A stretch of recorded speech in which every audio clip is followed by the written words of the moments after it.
C'est une situation qui s'étend au-delà de la frontière de notre pays et qui est liée à nos relations bilatérales avec le Rwanda. C'est une question que nous espérons désormais avoir réglée grâce à l'accord. Mais il y a aussi d'autres dynamiques, comme la présence et l'activisme du M23, qui devaient également être abordés. Et c'est là que le Qatar est resté engagé dans ses efforts pour contribuer à une solution durable à la crise, en créant et en fournissant un format et un cadre permettant à ces discussions d'avoir lieu.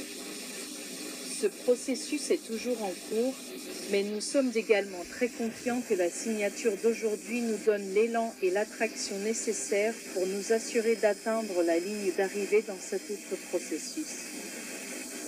Merci. Dans le même sens et est tout aussi pertinente, c'est que ce n'est absolument pas la première fois que le Rwanda et la République démocratique du Congo signent un accord et s'engagent aussi à contribuer activement à des mécanismes de paix et de sécurité. Encore une fois, qu'est-ce qui est fondamentalement différent cette fois-ci, qui pourrait garantir une meilleure application? Donc, je vais simplement fusionner ces deux questions importantes et y répondre ensemble, de manière exhaustive. Je pense que nous avons eu une réunion très fructueuse à la Maison-Blanche aujourd'hui, et je crois qu'il était à nouveau très clair, à travers l'engagement démontré par les États-Unis d'Amérique tout au long de ce processus. Qu'une des grandes différences avec cet accord, c'est que nous avons un facilitateur, une partie qui porte cet accord, qui est aussi déterminée à le voir se concrétiser et à nous demander des comptes. Donc, bien sûr, la question se pose, et il est tout à fait légitime du point de vue congolais de demander ce qui se passera si l'accord est violé par le Rwanda. Mais encore une fois, c'est un accord contraignant pour toutes les parties prenantes, y compris pour la RDC. Nous serons donc tous tenus au même standard. Et je pense que c'est très important, et c'était aussi l'un de mes messages clés au président Donald J. Trump aujourd'hui à la Maison-Blanche. Tout d'abord, merci et félicitations d'avoir rendu cela possible. Mais ensuite, s'il vous plaît, restez engagés, car c'est précisément cette dynamique politique qui est nécessaire pour que nous soyons tous tenus responsables. C'est peut-être la ligne des différences que nous avons. Dans cet accord, il y a un pays qui a décidé de mettre tout le poids de son appareil diplomatique pour s'assurer que l'accord produise des résultats concrets. L'autre aspect concerne également le fait que, dans les différents mécanismes prévus pour être mis en place, il ne s'agit pas de mécanismes qui concerneront uniquement la RDC et le Rwanda, mais qui intègrent en réalité la participation d'autres parties prenantes, y compris les États-Unis d'Amérique, ainsi que l'Union africaine.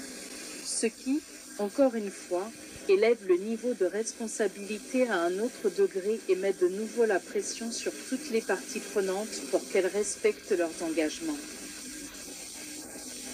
Il y a ensuite une question concernant les accords économiques, et justement, nous n'avons pas parlé d'accords économiques aujourd'hui parce que l'accord de paix ne prévoit pas ou ne contient pas de dispositions économiques ou minières.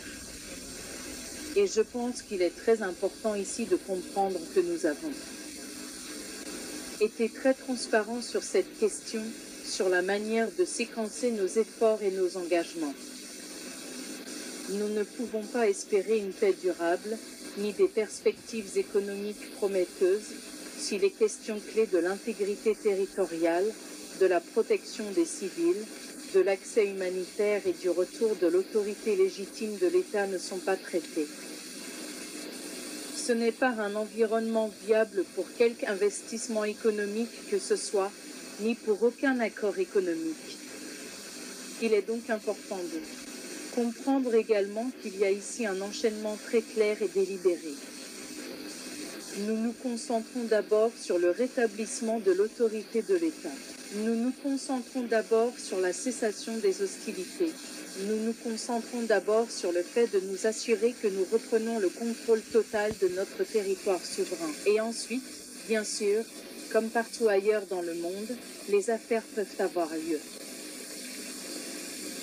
Des contrats ou accords économiques peuvent être signés. Mais avant tout, il faut s'assurer que ces aspects sont pris en compte et se concrétisent.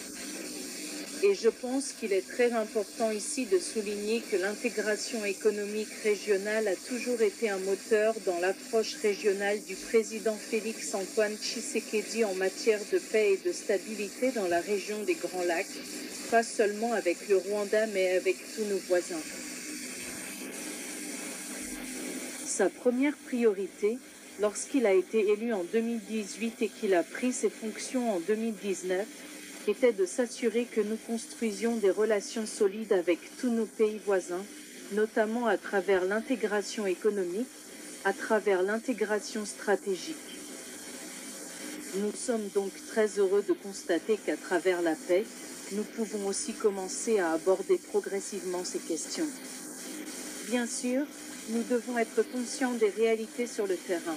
Nous devons en être conscients. Nous devons être conscients des sensibilités sur le terrain et certaines choses prendront plus de temps, car il faut rétablir un minimum de confiance avant de passer aux affaires.